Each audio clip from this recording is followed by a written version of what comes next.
Am I the a-hole for not canceling long-standing plans for barbecue that I just found out about? My wife and I made plans back in January with a group of friends to go to a beer festival in the mountains. My father-in-law has a rental property in the mountains which we reserved for the weekend, and we all got tickets to the festival. It's 3 families and some other friends, so about 9 people total. The festival is Labor Day weekend, and my grandparents invited us and some other family to a barbecue that weekend, but we won't be able to attend because we're doing the beer festival. I texted my grandpa and let him know we wouldn't be able to make it because we already had plans that weekend, and he said he understood and that it was no problem. But then my mom texted me asking why we couldn't come. And I told her why.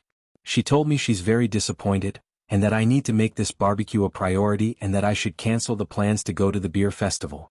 She then goes on to guilt trip me, saying my grandparents are in their 80s and we won't have many more opportunities to get together. For context, we live in the same state/city as my grandparents and we see them 2 to 3 times a month minimum.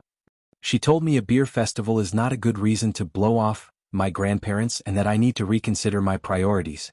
I told her I couldn't cancel, the house is booked and the tickets are paid for.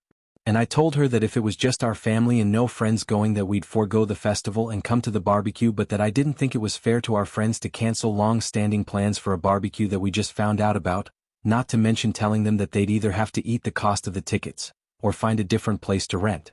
I told my mom that if it was any other weekend or even Monday of the long weekend instead of Saturday, that we'd be there and we aren't blowing them off. It's a scheduling conflict, but she disagrees and is still very pissed off at me. Am I the a-hole?